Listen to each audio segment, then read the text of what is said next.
Hey, it's Michael Douglas. Welcome back to another edition of Dr. Pundit, where we talk about music, not medicine. And in this edition, I want to talk a little bit about the Grammys. I don't talk about the Grammys that much, partly because I used to really be big into this show, 30 years ago. It's not that it's really become less relevant, it's just that I'm no longer interested in most award shows. And that doesn't take away from award shows as entities that I think are needed, I guess. I'm just really not interested in them. But I sure as heck was when I was really getting into music as an adolescent and a young adult. And 1984 is one of those years that I really am, glad I experienced, because it was one of those years where, and let's take a look at the Grammy category album of the year, when there were 5 albums. And there are a lot of things that Grammy doesn't get right, and most of those happen in other categories, like Best New Artist. Many times they do get it right, and when they do, boy, they do, of course. But in the Album of the Year category, 1984 was an especially challenging year because all of the albums represented, I think, encapsulated what that year was about. Hugely successful albums, liked by the majority of the music listening public.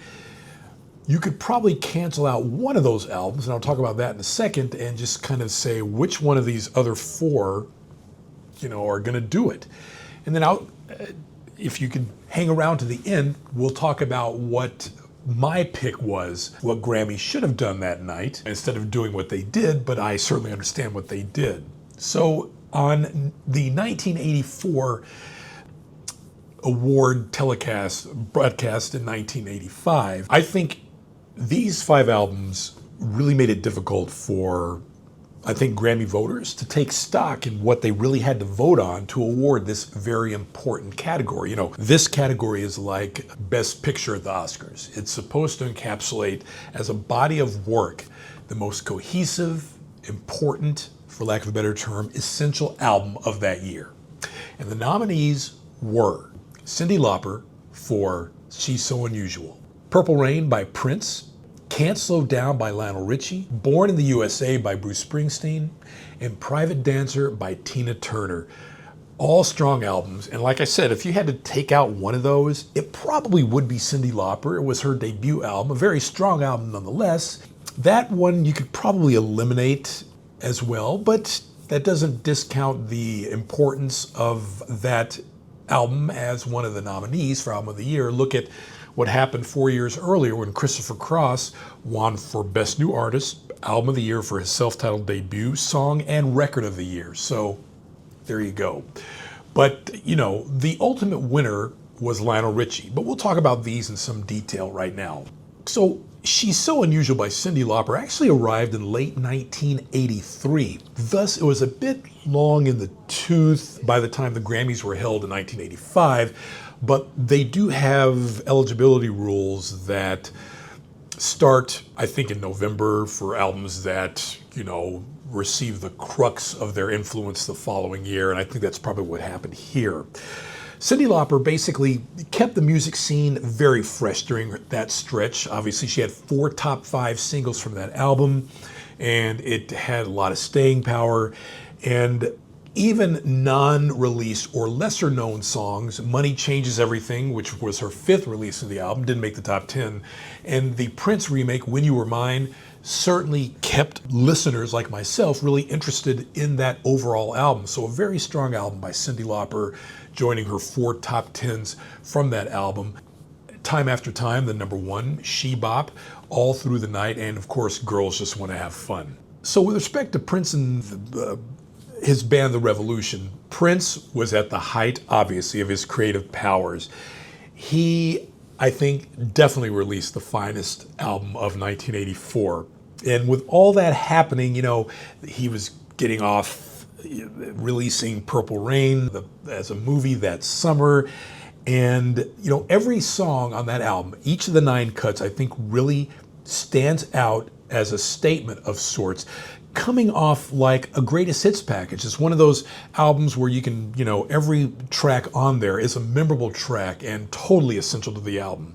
And of course, years later, decades later, Prince has since released a super deluxe edition, which builds on those core 9 songs. And generally, it's pretty well done. And it just tells you how strong this album was. From the opening sermon of the #1 hit, Let's Go Crazy, to the elongated fade out of the standout title track, Purple Rain, this album gives you a front row seat basically to the tempestuous life and times of this extraordinary artist. Now, the artist who did win for Album of the Year, Lionel Richie, did it for Can't Slow Down. And this was kind of understandable. The guy had basically mastered the art of the crowd pleaser, which he demonstrated all over this album, Can't Slow Down. And, do you want a party starter? All Night Long, All Night. How about a syrupy ballad? Got one of those too, Hello. And so on. So the album doesn't particularly challenge anybody with difficult themes or unsettling material. It was really a safe choice, albeit an extremely successful choice. But then again, that's not what Lionel Richie was seeking, and what he was trying to pull off was, in his own way, just as difficult as what any of the other artists were trying to attempt in the list. And that's why I think his album won for Record of the Year. Not only was it extremely popular, it was accessible, and just, it was a very safe choice. Even though Prince's album, Purple Rain, was extremely popular, there was an edge. There was an avant-garde appeal to it. It was an artist who was finally rewarded for doing something, but still remaining on the periphery somewhat of safe musical confines. Born in the USA by Bruce Springsteen. Now, if you ask me, the biggest competition was between Lionel Richie and Bruce Springsteen. And I thought that this album, Born in the USA, had a better chance than Lionel Richie did. And people just don't realize how close Springsteen came to sticking with the hushed, conservative, confessional feel of his 1982 album, Nebraska. And it's quite a heavy listen. He enjoyed the art for art's sake, I think, but if he hadn't gone down so far down that road with the rocking material he had already recorded, he might just have turned on a dime and gone the quieter route for this album. John Landau's constant counsel deserves some credit on this album, and after all, he convinced the boss to write and record just one more song for the LP at the last minute, and that song was Dancing in the Dark, a song that became Bruce's closest shot at #1, which was kept out of #1 by When Doves Cry by Prince, famously. And it set the tone for a record that showed Bruce Springsteen could get glossy without sacrificing the integrity of his message, something very hard to pull off. And Grammy, I think, really should have rewarded that with Album of the Year. Finally, Private Dancer by Tina Turner. Forget the fact that this album represented a massive comeback for a promising career that had almost been extinguished before the Grammys took place in 1985. Even deprived of any context, Private Dancer would still be a powerhouse album. Tina Turner's mastery of every vibe that the material throws at her can't be denied on this album. She carries What's Love Got to Do with It to heights that are well beyond what's there on paper in terms of the music and the lyrics. She just really elevates that track. And one could really argue that the lyrics and the music were somewhat banal, and Tina's energy and voice just took it over the top. The title track, Private Dancer, was written by Mark Knopfler. Many people don't know that. And it gets tender, it gets very vulnerable, of course. The subject matter is heavy, and it focuses on the character rather than the scenario. And that's another reason I think radio jumped onto this song. Again, a heavy song about prostitution and things of that nature, but Tina Turner internalized that and gave it her own kind of personality. And I think that's what made it a top 10 hit. And when she turns down the gauntlet on the top 5 track, Better Be Good to Me, all other would-be divas at that time had no choice but to cede the crown to her. Again, I can understand why this wasn't chosen as Album of the Year, but Tina won other awards that night, and I think including it on this list was just as much an acknowledgement of how important that album was in this late singer's career. 5 amazing albums, but if I had to choose just one, I'd go with Purple Rain, of course.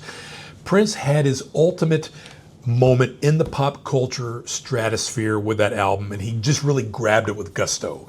It was a career-defining moment, and sometimes that's all that's needed in a field of super strong albums to put an artist over the top, and he's an artist I think that should have deserved that honor that night. Again, 5 very strong albums on this telecast of the Grammys in 1985 for 1984, and I think Grammy really did get it right with all of those nominees. So each of these albums is a classic more than 40 years later, will continue to be so. I'm Michael Douglas. If you like what you see here on the channel, please don't hesitate to like and subscribe. And as the late great Barry White always used to say, let the music play, and I'll see you on the next episode.